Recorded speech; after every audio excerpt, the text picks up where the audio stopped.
The year was 1940, and Britain's most advanced fighter aircraft had a fatal flaw hidden deep inside its engine.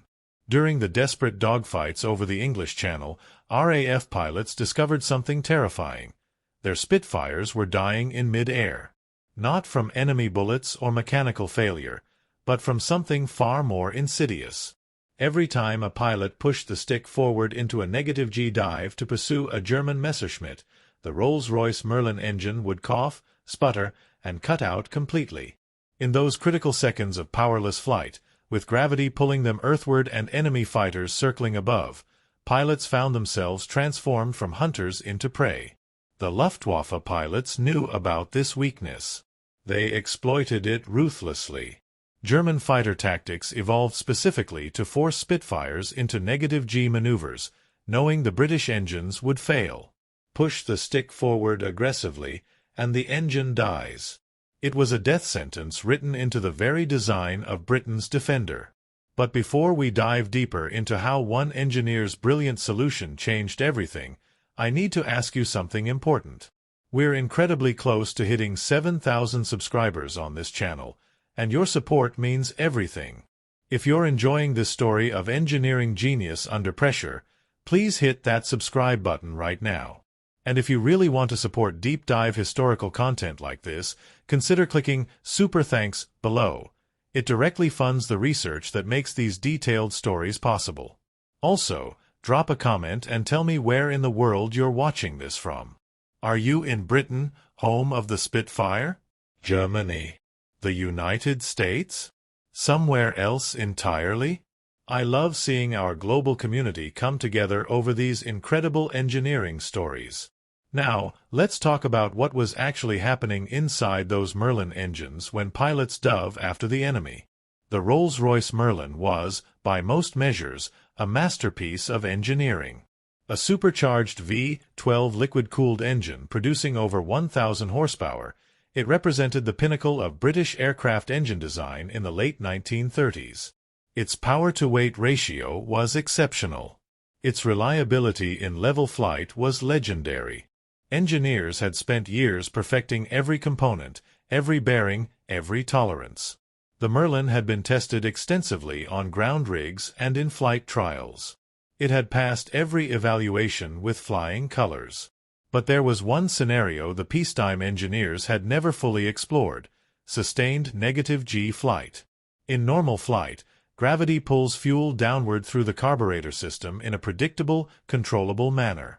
The SU carburetor used in the Merlin was a sophisticated device, featuring a float chamber that maintained a constant fuel level regardless of throttle position or altitude changes. The float chamber worked exactly like a toilet tank. A float rose and fell with the fuel level, operating a needle valve that shut off flow when the chamber was full and opened it when fuel was consumed. This system worked perfectly in positive G conditions, which encompassed the vast majority of normal flying. Level flight, turns, loops, and even steep climbs. But push the stick forward hard. Enter a negative G dive, where the aircraft's nose drops faster than gravity alone would pull it. Suddenly, everything inside the engine that normally sat at the bottom was now effectively at the top.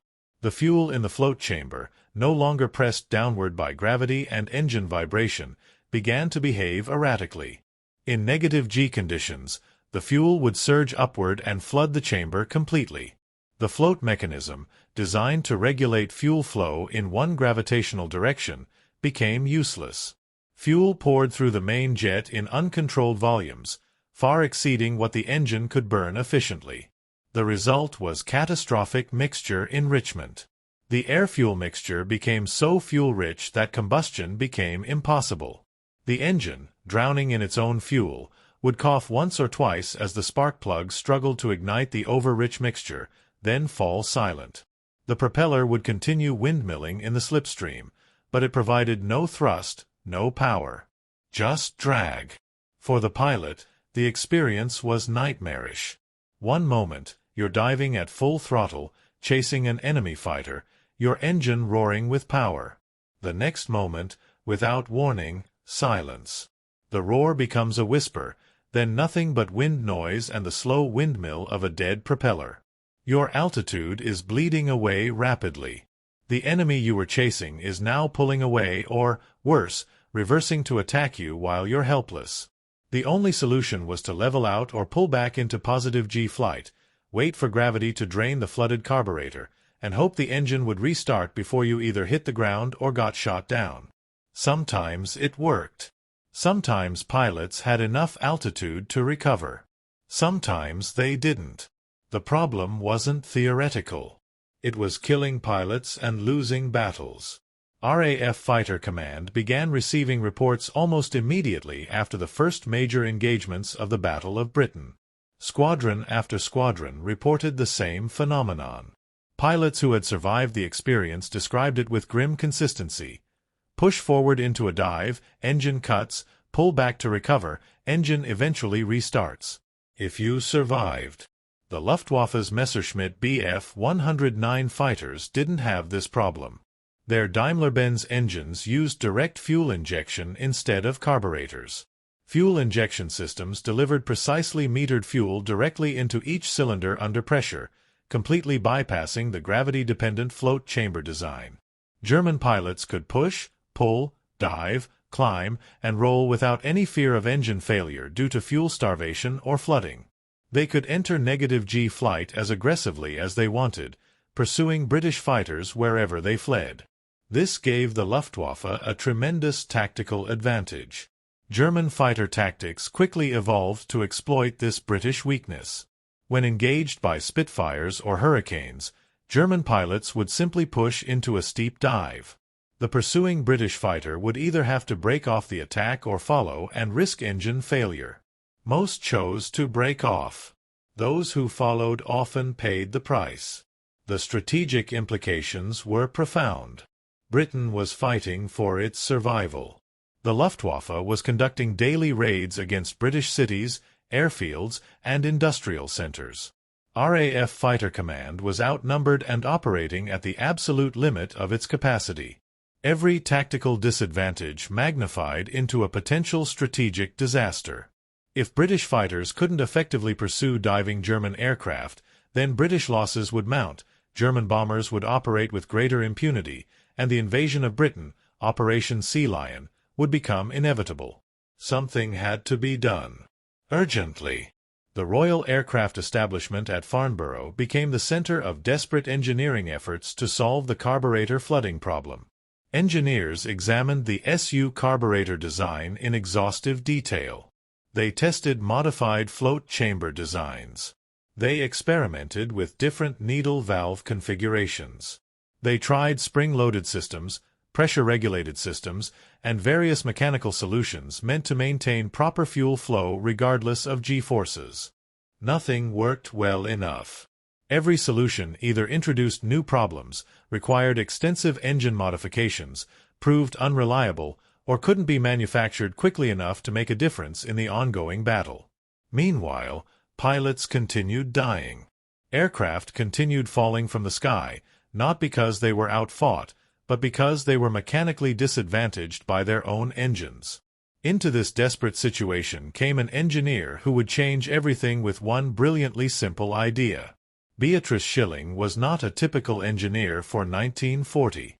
In an era when engineering was overwhelmingly a male profession, when women were actively discouraged from pursuing technical careers, when many institutions simply refused to admit female students into engineering programs, Shilling had fought her way into the field through sheer brilliance and determination. Born in 1909, she had shown an early aptitude for mathematics and mechanical systems. While other girls were being steered toward domestic sciences and secretarial work, Shilling was taking apart engines and solving complex mathematical problems. She attended the University of Manchester, one of the few institutions willing to admit women into engineering programs, and earned a degree in mechanical engineering with distinction. She followed this with a master's degree focused on internal combustion engines. Her expertise caught the attention of the Royal Aircraft Establishment, which hired her in 1936 as a scientific officer in the engine department. Even there, she faced constant skepticism and condescension from male colleagues who assumed any woman in the facility must be a secretary or assistant. Shilling responded by becoming one of the most knowledgeable engine specialists in Britain, with a particular focus on fuel systems and carburation. When the carburetor flooding crisis emerged in 1940, Shilling was assigned to the problem. She began by doing what good engineers always do. She went directly to the source to understand the problem firsthand. She interviewed pilots extensively, collecting detailed accounts of exactly what happened during negative G incidents. She asked about engine behavior before the cut, during the cut, and after recovery. She questioned them about throttle position, altitude, air temperature, dive angle, and every other variable she could imagine. She built a comprehensive picture of the failure mode from the perspective of those who experienced it. Then she went to the engines themselves. She examined carburetors that had been removed from aircraft after negative G failures. She studied the fuel staining patterns inside float chambers. She measured component wear. She calculated fuel flow rates under various conditions. Most importantly, she approached the problem not with the assumption that a complex solution was required, but with the question, what is the simplest possible intervention that could work? The core issue was clear. During negative G flight, too much fuel flooded through the main jet. The float chamber couldn't regulate flow properly when fuel was surging unpredictably. The engine drowned in excess fuel. Shilling's insight was elegant. If you can't stop the fuel from flooding the chamber, simply restrict how much can pass through to the engine. She designed a small brass disc, a washer, really, with a precisely calibrated hole drilled through its center. This restrictor would be installed in the carburetor between the float chamber and the main jet. Under normal flight conditions, with the engine demanding fuel at regular rates, the restrictor hole was large enough that it imposed no meaningful limitation. Fuel flowed through freely. Engine performance remained unchanged. But during negative G conditions, when the float chamber flooded and tried to dump excessive fuel through the system, the restrictor became a bottleneck. No matter how much fuel surged in the chamber, only a limited amount could pass through the restrictor hole per second. The restriction was calibrated precisely, enough to prevent flooding the engine, but not so much as to starve it of fuel during high-demand situations like full-throttle climbs. The restrictor didn't solve the fundamental problem of carburetor flooding. The float chamber would still flood during negative G flight. But the flooding no longer mattered because the restrictor prevented that excess fuel from reaching the engine in quantities that would kill combustion. The engineering was brilliant precisely because it was simple. No redesigned float chambers. No complex pressure regulation systems. No extensive modifications to the engine. Just a small brass washer with a carefully sized hole, inserted into the existing carburetor with minimal modification. Shilling calculated the optimal restrictor diameter through a combination of theoretical analysis and practical testing. She needed to understand fuel flow rates at various engine speeds and throttle positions. She needed to account for altitude effects on air pressure and fuel density. She needed to ensure the restrictor wouldn't create lean mixture conditions during high-power operations. Too large, and the restrictor would be useless. Too small, and it would strangle the engine. She arrived at a hole diameter of approximately 0.063 inches. This specific dimension represented the perfect balance between allowing adequate fuel flow for maximum power and preventing catastrophic flooding during negative G flight. The physical restrictor itself was almost absurdly simple, a brass washer about the diameter of a coin, perhaps 2 millimeters thick, with a precisely drilled hole through its center. The material cost was negligible. The manufacturing was straightforward. Any competent machine shop could produce them by the thousands. Shilling called it Miss Shilling's orifice, with a dry sense of humor about both the technical terminology and the inevitable crude jokes it would generate among the predominantly male pilot corps. Initial testing was conducted on ground rigs, where engines could be run at various angles to simulate G-forces. The restrictor worked exactly as Shilling had calculated. During simulated negative G conditions, the modified carburetor continued delivering an appropriate fuel mixture. The engine maintained power. But ground testing, no matter how thorough, couldn't fully replicate the chaotic conditions of combat flight. The real test would come in the air. A Spitfire was modified with Shilling's restrictor installed in its carburetor. A test pilot who had experienced numerous engine cuts during -G dives took the aircraft up. He was briefed on what to expect, or rather, what not to expect. The restrictor should prevent the engine cuts. The aircraft should maintain power through aggressive -G maneuvers.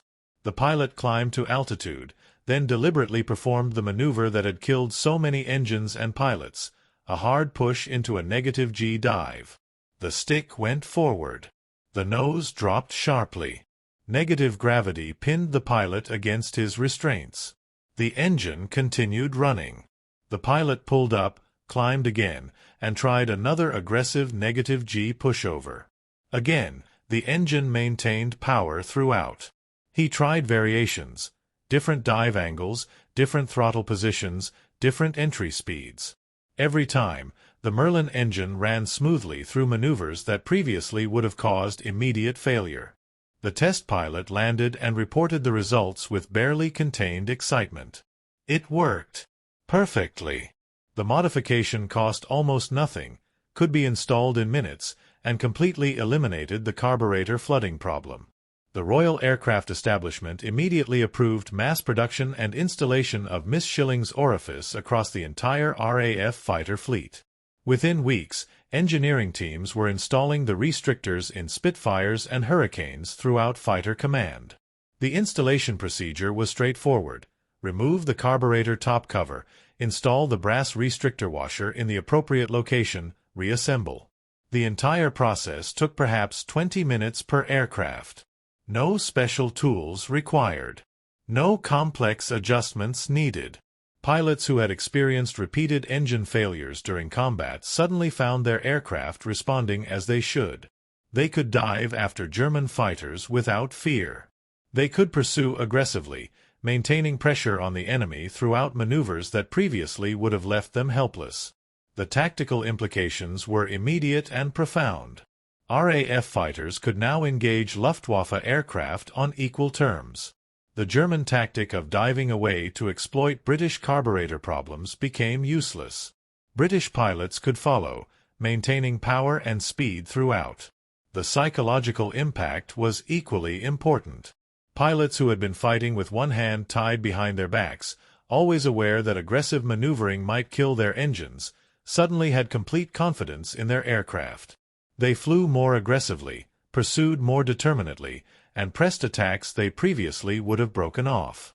The Battle of Britain's outcome was influenced by countless factors: pilot courage, radar systems, logistics, tactics, and strategic decisions by both sides. But among those many factors, the simple brass washer designed by Beatrice Shilling played a role that far exceeded its humble appearance. German intelligence never fully understood why British fighter performance suddenly improved in late 1940.